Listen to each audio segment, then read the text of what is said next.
ketika hamba itu sampai ke puncak masa mudanya, berumur 40 tahun.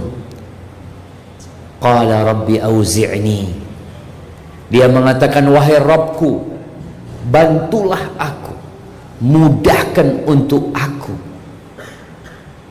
Dalam hal apa?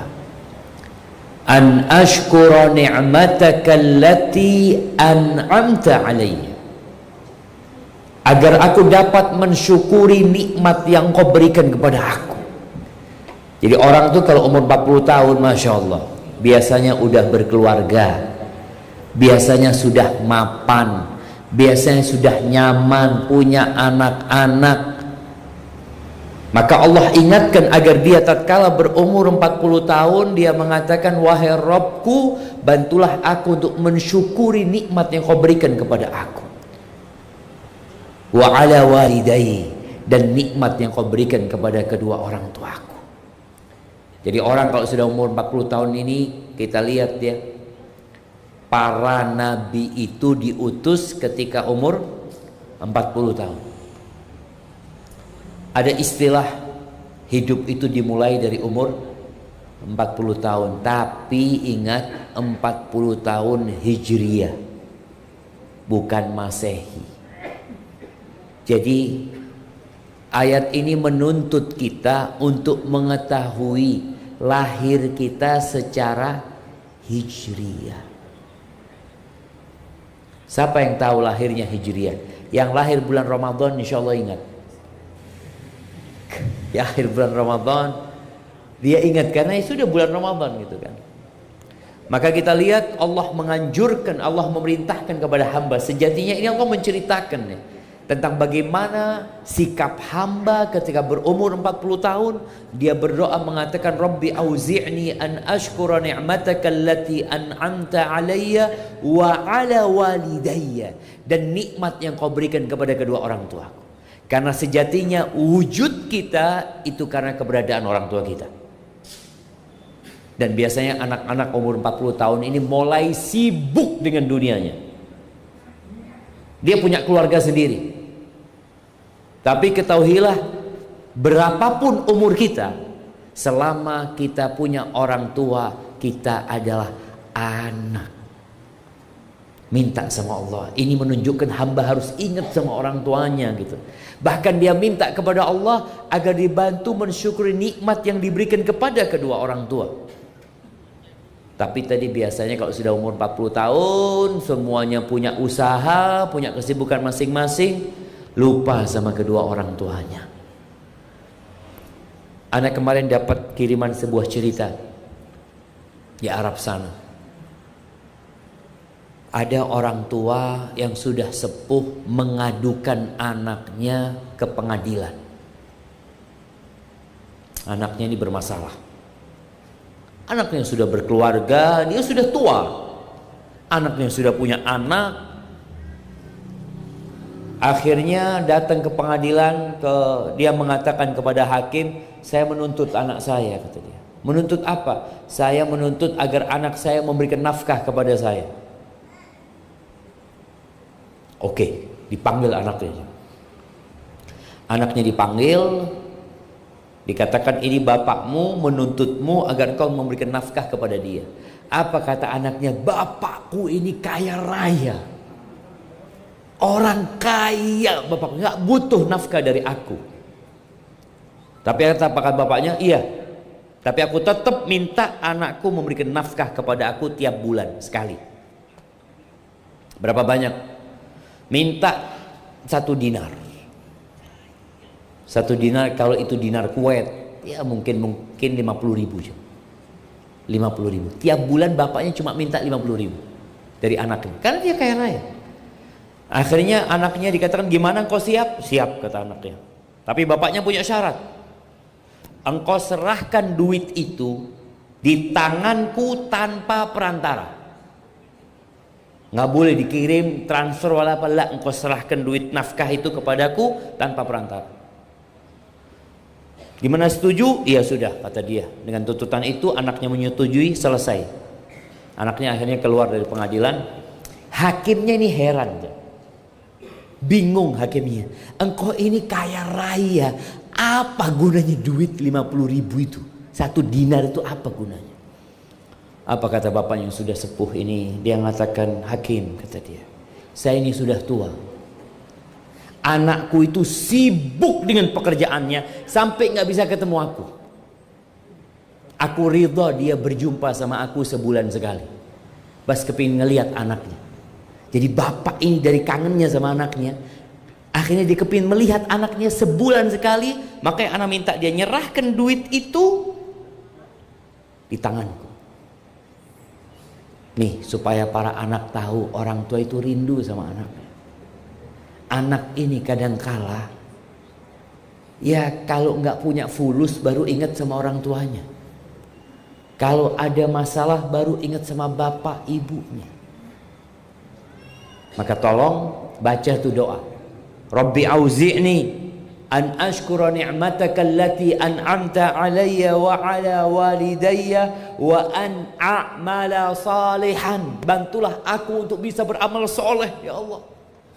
Tardah wa aslih li fi dzurriyyati. Perbaiki anak keturunanku ya Allah.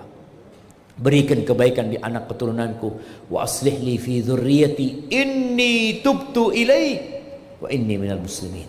Aku bertobat kepadamu ya Allah, dan aku termasuk orang-orang yang berserah diri kepadamu. Yang belum berumur 40 tahun, hafalin doanya. Bukan berarti doa ini hanya untuk yang 40 tahun. Sekarang pun kita boleh baca doa. Yang umur 15 tahun, yang umur 20 tahun, baca doa itu agar kita pandai bersyukur kepada Allah Azza wa Jalla.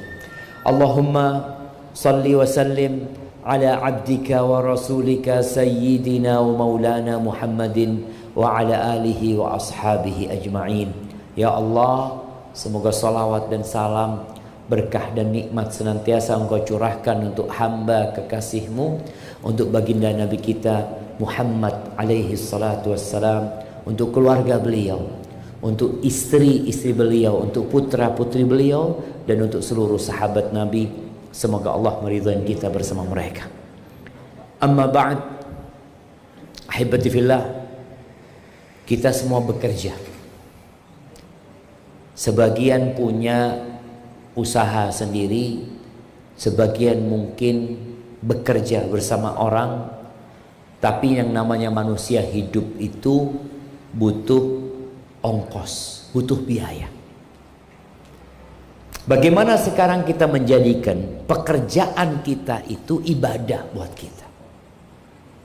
Karena jangan sampai kita hidup diperbudak sama pekerjaan kita. Sebagian kita itu nggak pernah telat ketika bekerja, tapi telat ketika sholat. Antum lihatlah. Kalau dikatakan pekerja teladan itu seperti apa? Oh Masya Allah, pekerja yang senantiasa datang tepat waktu, melakukan pekerjaannya dengan sempurna, kemudian dia bisa mendatangkan fulus lebih banyak buat perusahaannya. Itu pekerja teladan. Tapi apa gunanya engkau teladan? Teladan di muka manusia, teladan di depan atasanmu, tapi ternyata engkau dipandang jelek dan buruk di hadapan Allah Azza wa Jalla. Sebagian kita terkenal di Majalengka, tapi ketika dia pindah ke kampung sebelah ada yang tahu sama dia. Kita lihat sebagian artis itu Masya Allah, mungkin dia punya follower 60 juta. Ketika dia berangkat umroh, tawaf bersama atau berangkat haji, ada jutaan manusia, mungkin nggak ada yang kenal sama dia. Maka hendaklah yang menjadi niat kita, bagaimana kita dikenal sama Allah Azza wa Jalla, walaupun semua di muka bumi ini nggak ada yang kenal sama kita. Maka di sini bagaimana pekerjaan kita itu bernilai ibadah. Tiap pagi berangkat kerja, yang satu naik motor, yang satu naik angkutan umum, yang satu naik sepeda, naik apapun. Maka kalau ingin pekerjaanmu jadi ibadah, yang harus diperbaiki adalah niat yang pertama. Karena innamal a'malu binniyat. Amalan itu tergantung niatnya. Ada orang bekerja bernilai ibadah, ada orang sholat masuk neraka.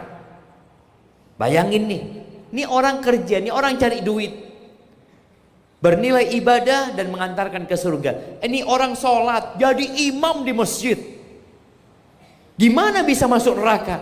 Karena niatnya. Jadi dua pekerjaan yang berbeda, yang satu niatnya lillahi ta'ala, yang satu niatnya bukan untuk Allah, maka ibadah pun tidak akan bernilai ibadah. Maka Allah mengatakan tentang yang sholat, apa kata Allah? Fawailul lil musallin. Celaka tuh orang-orang sholat. Sholat dia, celaka. Gara-gara apa-apa? Gara-gara apa? Alladzina hum an salatihim sahun, alladzina hum yura'un. Lalai sholatnya, semaunya dia sholat, riak lagi. Maka niatkan tiap pagi kita berangkat kerja, dalam rangka apa untuk bekerja? Ya sampaikan Allah yang nyuruh ana bekerja. Bukankah Allah yang mengatakan fa idza qudiyatis shalah fantashiru fil ardi wabtaghu min fadlillah. Kalau selesai sholat, kalian bertebaranlah di muka bumi ini, cari karunia Allah, kerja. Jadi niatkan engkau bekerja, aku disuruh sama Allah bekerja. Dan Allah mengatakan inna salati wa nusuki wa mahyaya wa mamati lillahi rabbil alamin. Jadi muslim itu beribadah bukan hanya di masjid, bahkan ketika dia bekerja, dia bernilai ibadah karena niatnya. Allah nyuruh ana bekerja. Taib, ahibati fillah, pernah nih ada kejadian Nabi SAW bersama para sahabatnya melewatin seorang pemuda yang gagah perkasa. Dia lagi kerja, entah kerjanya mungkin ngangkut sesuatu, tapi yang jelas para sahabat itu takjub dengan dedikasi kerjanya nih orang. Lalu muncul komentar dari mereka, "Lau kana hadza fi sabilillah." Andai kata ini digunakan di jalan Allah, digunakan perang, jihad fi sabilillah, bukan digunakan untuk cari uang. Nih orang kan tenaganya untuk cari uang, waktunya untuk cari uang, semangatnya untuk cari uang, untuk bekerja. Maka para sahabat komentar, kalau ini digunakan di jalan Allah tentunya akan menjadi ladang pahala yang besar buat dia. Maka Rasulullah SAW meluruskan pemikiran yang salah ini. Beliau mengatakan kepada para sahabatnya, "Lau kana kharaja yas'a." Kalian tahu kalau orang ini keluar rumahnya bekerja untuk memberikan nafkah ala abawaini syaikhaini kabirain fahuwa fi sabilillah. Kalau niatnya dia bekerja untuk memberikan nafkah kepada kedua orang tuanya yang sudah sepuh, yang sudah tua, maka dia terhitung fi sabilillah. Karena dia bekerja niatnya, aku mau kasih nafkah buat orang tuaku. Orang tuaku susah hidupnya, aku ingin membahagiakan orang tuaku, fi sabilillah. Terus yang kedua, in kana kharaja yas'a ala sigharin lahu. Kalau dia bekerja dalam rangka memberikan nafkah kepada anak-anaknya yang masih kecil, niatnya dia mau kasih nafkah, fahuwa fi sabilillah, maka itu pun terhitung di jalan Allah. Yang ketiga, kalau dia bekerja yas'a liyu'iffa nafsah, dia bekerja dalam rangka menjaga kehormatan dirinya. Dia bekerja supaya tidak jadi benalu di masyarakat, supaya tidak merepotkan kedua orang tuanya. Paling tidak dia bisa menafkahi dirinya sendiri, nggak minta-minta sama orang. Dia bekerja dalam rangka mungkin untuk menikah, fahuwa fi sabilillah, maka dia pun terhitung fi sabilillah. Tapi ada satu kondisi yang bukan di jalan Allah. Maka kita perlu nih lihat, kita ini kerja yang mana tuh? 1, 2, 3. Atau yang keempat. In kana kharaja yas'a riya'an wa mufakharatan fahuwa fi sabilis syaitan. Nih, kalau dia bekerja dalam rangka pamer kekayaan, pamer harta, bekerja memang enggak, anak bekerja untuk punya ini, punya itu, wa mufakharatan, dan untuk berbangga-banggaan dengan apa yang dia miliki. Apa kata Nabi SAW? Fahuwa fi sabilis syaitan. Maka inilah yang masuk dalam jalannya syaitan. Maka tolong semua niat. Kenapa bekerja? Ana Ustaz bekerja, ana lagi lembur nih Ustaz. Soalnya ana mau beli motor. Tetangga ana baru beli motor, masa ana kalah sama dia? Niatnya sudah berbangga-banggaan. Bukan masalah memberikan nafkah sama orang tua, wala sama dirinya. Dan kebanyakan kita perlu berhati-hati ya, Mak. Kebanyakan kita itu sudah bisa memberikan nafkah, sudah nyaman, terkadang kita niatnya sudah ke sana. Riyaan wa mufakharatan, untuk pamer dan untuk berbangga-banggaan, maka ini yang di jalannya syaitan.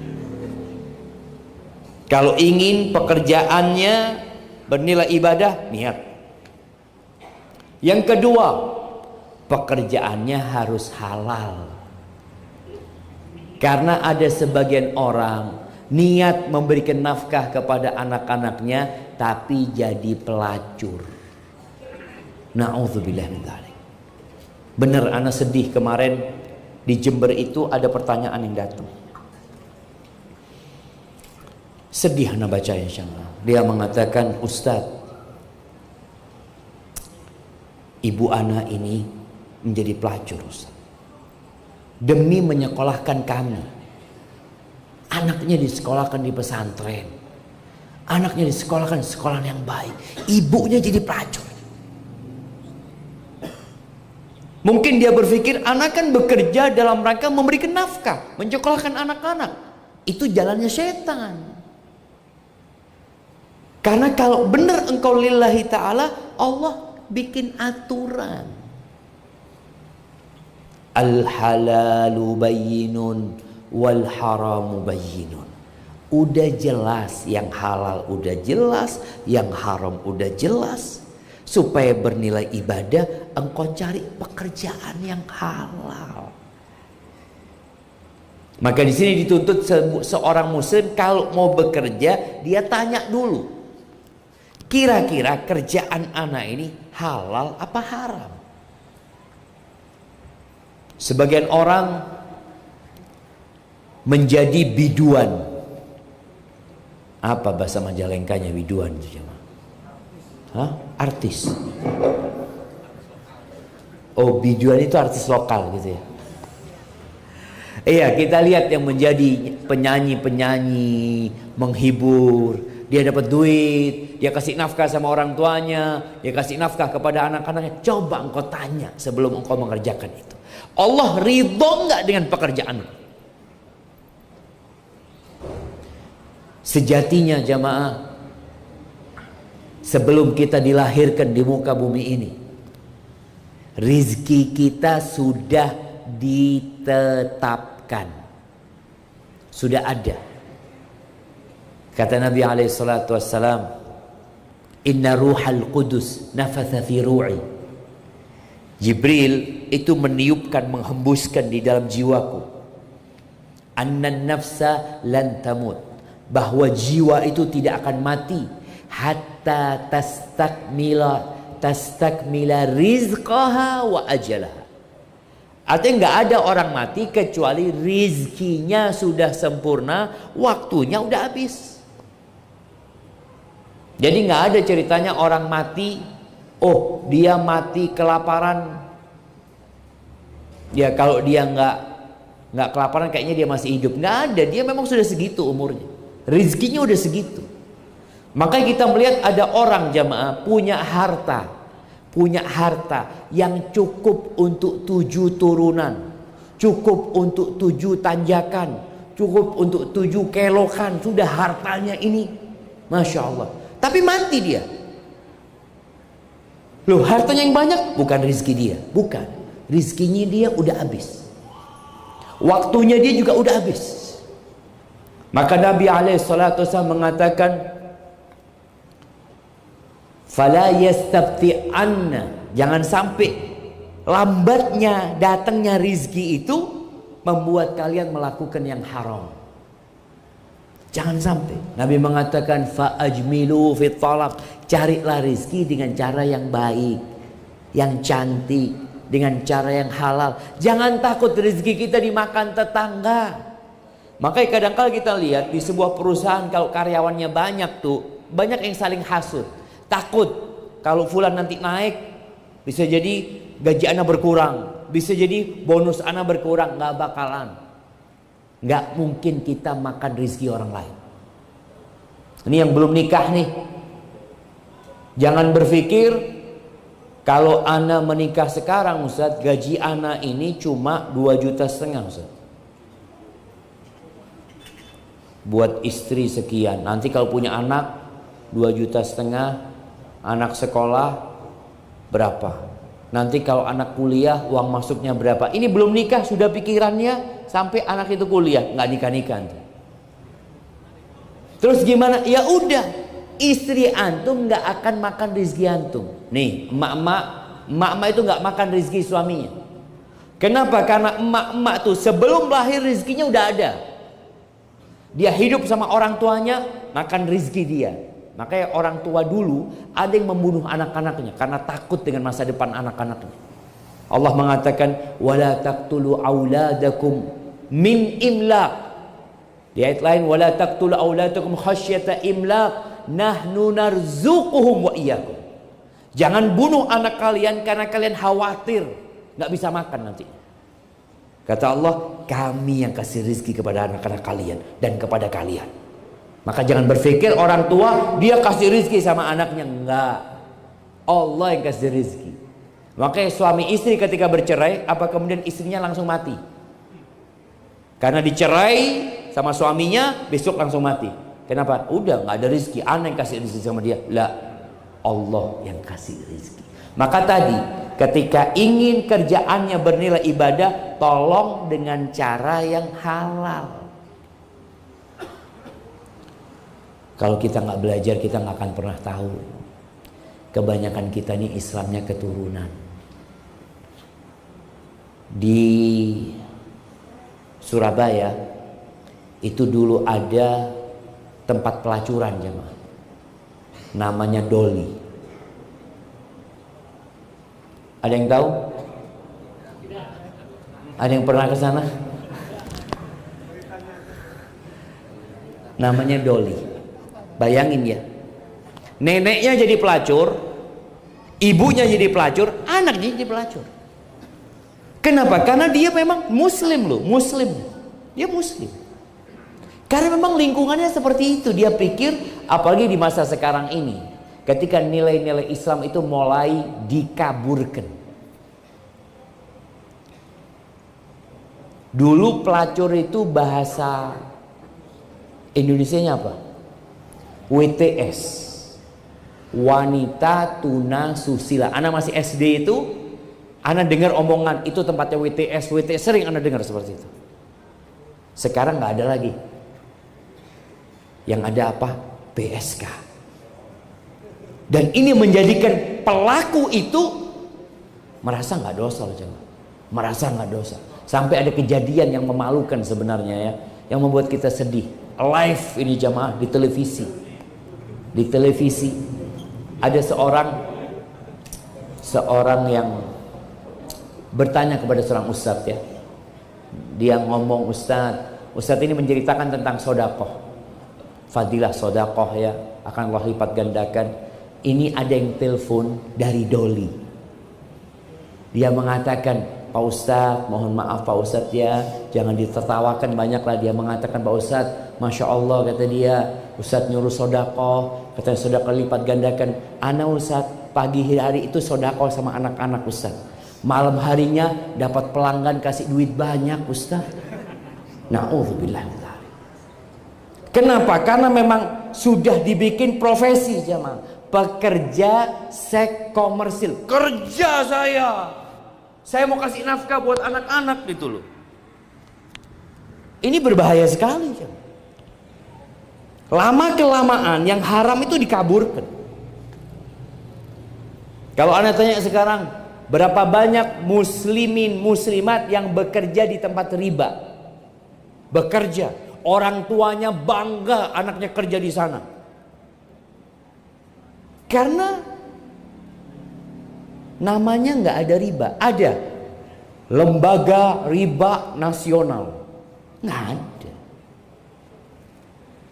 Pernah dengar kata-kata riba sekarang jamaah? Orang ketika transaksi, ini bapak insya Allah ribanya 5%. Na'udzubillah, haram riba, dilaknat sama Allah. Mengumumkan peperangan kepada riba. Oh ya afwan, salah ngomong bapak, bunganya. Oh ya kalau bunga nggak apa-apa. Jadi dirubah kata itu dengan bunga. Siapa yang nggak suka sama bunga jemaah? Semua orang suka dengan bunga. Jadi subhanallah, Rasulullah SAW ketika mengatakan idza tabayatum bil 'ainah, apabila sistem jual beli kalian 'ainah. Inah itu sistem riba yang terselubung. Orang itu tahu riba, karena takut haram, maka dia membuat siasat bagaimana kelihatannya halal. Kalau sistem kalian seperti itu, waraditum bizzara wa akhadtum adnabal baqar, kalian sibuk dengan dunia kalian, memperkaya diri kalian, meninggalkan jihad, maka Allah akan menimpakan kehinaan kepada kalian. Maka kalau kita lihat mayoritas rasa minoritas, hina, dina, nggak punya bobot, ya gara-gara memang tadi agama dia abaikan. Bahkan kalau bisa bagaimana agama dimodifikasi sama dia, yang haram jadi halal. Sallallahu alaikum dzullan, Allah akan menimpakan kepada kalian kehinaan. Hina wallahi umat Islam. Dulu umat Islam jumlahnya 300, itu menghadapi 1000. Di perang Yarmuk umat Islam itu jumlahnya kalau nggak salah 50.000. Romawi jumlah musuhnya 200.000 jemaah. Yang 200.000 takut sama yang 50.000. Ini bagaimana minoritas umat Islam pada waktu itu ternyata bisa memberikan pelajaran kepada orang-orang yang mayoritas. Tapi kalau ternyata kita sudah mengelabui agama, kemudian kita meremehkan agama, kita lebih mementingkan kehidupan dunia, ya Allah akan menghinakan kita. Dan tidak akan dicabut, kehinaan nggak akan dicabut. Walaupun jumlah umat Islam tambah banyak, tambah kaya, tambah sukses, satu solusi untuk mengembalikan kehormatan umat Islam, kemuliaan umat Islam, yaitu kembali kepada agama. Tolong nilai-nilai agama ini dijalankan. Bukan cuma kajian lagi, tapi nggak diamalin. Agama itu ya sudah, qala Allah, qala Rasul. Kalau bicara agama, udahlah Ustaz, kita bicara agama banyak Ustaz, orang-orang punya pemahaman agama, nggak usah ruwet-ruwet antum. Antum beragama yang biasa-biasa saja. Antum kalau beli mie, itu kan ada tambahan ini, ada level sekian pedesnya, ada tambahan telur. Enggak lah, maunya mie yang biasa-biasa aja. Islam yang biasa-biasa aja. Seperti apa? Ya udah dilakukan sama Nabi dan para sahabatnya, itulah yang kita kerjain. Gak usah ruwet-ruwet. Gak usah ruwet-ruwet dalam beragama. Yang mereka kerjakan, yang mereka contohkan, itu yang kita kerjakan. Maka di sini tadi perlu kita belajar agar kerjaan kita bernilai ibadah. Kita belajar mana yang halal, mana yang haram. Dan ingat, yang halal itu lebih banyak daripada yang haram. Ada seorang kiai di Jember dulu. Paman ana hadir di kajian, dia cerita tentang sebuah ungkapan. Jadi ungkapan ini mungkin sudah puluhan tahun yang lalu jamaah. Apa ungkapannya? Yang haram aja susah, apalagi yang halal. Yang haram aja susah, apalagi yang halal. Subhanallah. Kata kiai itu ketika membantah ungkapan ini, nih, saya kalau nyuruh Fuad, saya punya paman itu, coba cari duit 10.000 sekarang dengan cara yang halal, insya Allah dia bisa kerja langsung. Dia beca, dapat penumpang, dia beca, dapat duit halal. Tapi kalau dikatakan cari yang haram, dia mikir, ya apa ya cari yang haram ini? Itu orang-orang yang fitrahnya benar. Maka ingat, yang halal banyak, yang haram sedikit. Tapi kita perlu tahu dengan halal haram. Yang nggak ngerti, fas'alu ahlad dzikri in kuntum la ta'lamun. Bertanyalah kepada orang yang berilmu kalau nggak ngerti. Pernah anak makan zaman di sebuah restoran. Yang bekerja pramusajinya semuanya nggak ada yang pakai jilbab, nggak ada yang pakai jilbab. Kayaknya restoran itu punya non muslim. Ketika anak ke cuci tangan, di situ ada pintu khusus karyawan karyawati, nggak boleh masuk. Yang keluar banyak pakai jilbab, jangan. Ana jadi bingung.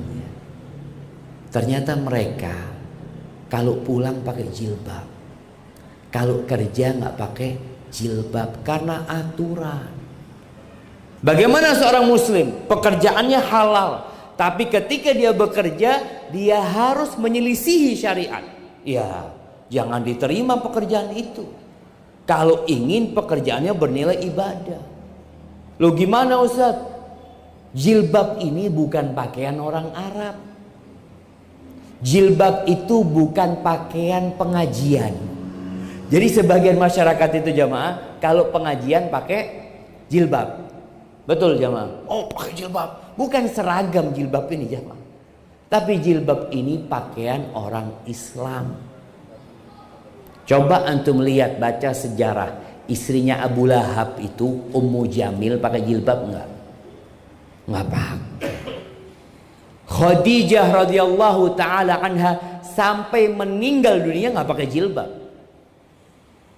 Karena syariat jilbab itu turunnya di kota Madinah. Di kota Mekah belum turun kewajiban jilbab. Jadi jilbab ini bukan pakaian orang Arab, tapi pakaian orang Islam. Makanya orang Arab itu pada waktu Nabi diutus alaihissalatu wassalam, beliau sendiri yang muslim, yang lainnya masih kafir semuanya. Maka tadi tolong jangan sampai demi dunia mengorbankan agama. Memang Nabi SAW menyebutkan nanti akan ada satu masa orang itu yabi'u dinahu bi'aradin minad dunya, menjual agamanya untuk dapat dunia. Jangan sampai. Oh gimana Ustaz, nanti anak nggak bisa makan? Ya Allah, selama kepalamu masih bisa goyang-goyang ada rezeki. Ada rezeki. Cuma tadi kadang-kala kita ini terburu-buru, kepingin cepat kaya, kita nggak ingin berjuang. Taib. Jadi yang pertama niat, yang kedua pekerjaannya tolong cari yang halal. Yang ketiga jamaah, ada dua kriteria pekerja yang harus ada di diri setiap muslim. Nabi Musa alaihissalam berapa tahun hidup di istana Fir'aun? 30 tahun. Setelah 30 tahun beliau meninggalkan Mesir. Kejadian beliau bersama orang Egypt itu. Kemudian beliau lari ke Madian. Di sana beliau memberikan bantuan kepada dua wanita, memberikan minum kepada domba-dombanya. Lalu si perempuan ini mengatakan kepada bapaknya, ya abati istajirhu inna khaira man istajarta Al-Qawiyul Amin. Ya Allah, wahai ayah, jadikan dia pekerja. Jadikan dia pekerja di tempatmu. Sebenarnya orang-orang yang paling pantas dijadikan pekerja itu yang kuat dan amanah. Maka di sini lihat kita ini kuat apa enggak. Kalau enggak kuat, maka belajar.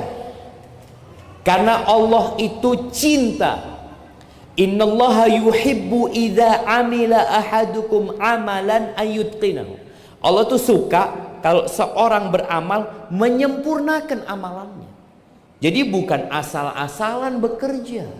Yang penting saya bekerja lah, sempurnakan amalanmu supaya Allah cinta sama engkau. Walaupun ini pekerjaan dunia jemaah. Yang jadi kasir, bagaimana dia menyempurnakan pekerjaan. Sampai kita lihat jemaah di beberapa toko ya, itu ada tulisan, kalau engkau tidak mendapatkan senyum, salam, sapa, apalagi sopan, santun atau apa, klaim bisa engkau nanti nggak bayar. Ini menunjukkan bahwasanya orang itu berusaha untuk memberikan pelayanan yang sempurna. Islam sejak 1400 tahun yang lalu sudah mengajarkan itu. Jadi ketika bekerja, sempurnakan pekerjaan.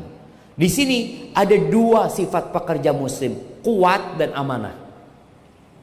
Kuat ini berkaitan dengan ya keahlian dia, kepandaian dia, itu kuat. Amanah itu berkaitan dengan urusan hati. Karena sebagian orang itu pinter, pandai, masya Allah, ini orang pinter Ustaz. Sekarang ada di mana? Ada di Sukamiskin Ustaz. Oh, ada di Sukamiskin. Karena dia pintar tapi nggak amanah. Ada orang aman nih, orang masya Allah amanah Ustaz, tapi nggak bisa kerja. Ada. Maka hendaklah kita berusaha untuk menyempurnakan pekerjaan kita dengan selalu menumbuhkan amanah. Jangan sampai pulang ke rumah bawa barang haram buat istrinya, bawa barang haram buat anak-anaknya. Ayyuma lahmin nabata min suhtin, ingat, daging mana saja yang tumbuh dari hasil yang haram, fannaru aula bih, neraka tempatnya. Di Jakarta jemaah, di Astra itu ada kajian masya Allah sejak tahun 96 kalau nggak salah. Anak pernah ngisi di sana. Anak tanya, kajian Islam ini sejak kapan? Lama Ustaz, sejak tahun sekian. Loh, gimana kok diperbolehkan padahal manajemennya non muslim? Non muslim manajemennya. Kata dia gini Ustaz, jadi sejak ada pengajian, pencurian di perusahaan berkurang Ustaz. Iya, karena tadi takut makan haram, berkurang. Mereka berpikir bagaimana ya perusahaan ini maju, mau umat Islam ngaji nggak ngaji, yang penting maju perusahaan. Akhirnya sampai saat ini pengajian itu terus berjalan. Karena memang dampak seorang muslim kalau belajar Islam dengan benar, dia jadi orang baik, dia jadi orang amanah dan menyempurnakan pekerjaannya. Nggak pura-pura bekerja muslim itu. Ada bos baru di depan komputer bos. Lagi ngitung ini bos. Bosnya pergi main game dia. Ada yang kayak gitu ya. Maka kalau ingin bernilai ibadah, tolong tadi amanah dan kemampuannya, skillnya itu selalu diperbaiki. Bukan karena ingin memajukan perusahaan, tapi ingin dicintai Allah Azza wa Jalla. Kemudian yang keempat, jangan sampai pekerjaan itu melalaikan dari mengingat Allah. Pekerjaannya halal, masya Allah, niatnya benar-benar untuk membantu orang tua, bukan untuk ria, bukan untuk pamer. Kemudian dia juga menyempurnakan pekerjaannya, tapi akhirnya sholatnya telat-telat. Jangan. Sebagian orang masya Allah dengar azan terus bekerja. Sebagian orang rapat sampai mau keluar waktu sholat. Maka tolong lakukan pekerjaan dengan sempurna, tapi jangan lupa dengan hak Allah Azza wa Jalla. Kewajiban sholat 5 waktu nggak lama. Puasa Ramadan, ada orang yang bekerja, kita lihat nih kemarin bulan Ramadan, pekerja-pekerja kasar itu banyak yang nggak puasa. Ketika ditanya kenapa nggak kuat, kalau puasa sebenarnya bukan nggak kuat ya, memang dia niat nggak puasa. Karena buktinya dia yang nggak sahur. Orang nggak kuat itu kalau sampai dia bekerja jam 12 dia pingsan takut sakit, oh itu berbuka beda lagi ceritanya. Ini memang nggak niat puasa, gara-gara bekerja. Maka tolong jangan sampai pekerjaan kita membuat kita lupa dari kewajiban-kewajiban kita. Ada kewajiban tadi harian, ada kewajiban tahunan puasa Ramadan, ada kewajiban zakat. Yang bekerja hartanya banyak, tolong panggil ustadz untuk ngitung duitnya. Ada seorang syekh cerita, aneh ini kata syekh, sering dipanggil orang untuk ngitung zakatnya orang yang duitnya miliaran, sering. Tapi ana belum pernah dipanggil sama orang yang duitnya triliunan. Kalau orang punya duit 100 miliar, zakatnya berapa jemaah? Berapa? 2M setengah kan? Kalau punya duit 1 triliun 25M. 2 triliun 50M, bayangin jemaah. Nih Ustaz ngatakan ana nggak pernah dipanggil dengan yang duitnya triliunan. Duitnya mungkin 2M, mana dipanggil untuk ngitung. Maka tolong ketika engkau punya harta, dihitung, panggil, ana ini gimana nih zakat ana nih. Jangan sampai kita makan haknya orang miskin. Ini orang kaya raya makan haknya orang miskin. Gara-gara ternyata hitungan zakatnya seharusnya dia keluarkan 250 juta, dia cuma keluarkan 100 juta. Berarti dia makan haknya orang miskin. Maka perlu belajar. Yang punya sawah pertanian, tuh tadi tolong jangan sampai engkau lupa dengan haknya orang miskin. Sawah itu setiap panen ada zakatnya. Dilihat berapa hasilnya, berapa zakatnya, berikan kepada fakir miskin. Kemudian ahibati fillah, yang terakhir sebelum kita masuk ke sesi tanya jawab, berkaitan dengan agar pekerjaan kita ini menjadi ibadah. Tolong kita terus berdoa memohon kepada Allah bantuan. Boleh jadi kita di awal niatnya tadi benar, tapi di tengah jalan karena kondisi akhirnya niatnya berubah. Maka seorang muslim hendaknya selalu minta tolong sama Allah Azza wa Jalla. Iyyaka na'bud wa iyyaka nasta'in. Ketika pagi hari baca doa, Allahumma inni as'aluka ilman nafi'an wa rizqan tayyiban wa amalan mutaqabbala. Ya Allah, aku minta ilmu yang bermanfaat, rizki yang halal yang baik, dan amalan yang diterima. Ketika berangkat kerja keluar rumah, baca doa, Bismillah tawakkaltu 'ala Allah, la haula wala quwata illa billah. Karena kita nggak tahu hari itu dapat rezeki apa nggak tahu jemaah. Berapa banyak orang, masya Allah, anak ini piara kambing jemaah. Musim kurban ini biasanya panen nih, panen fulus nih.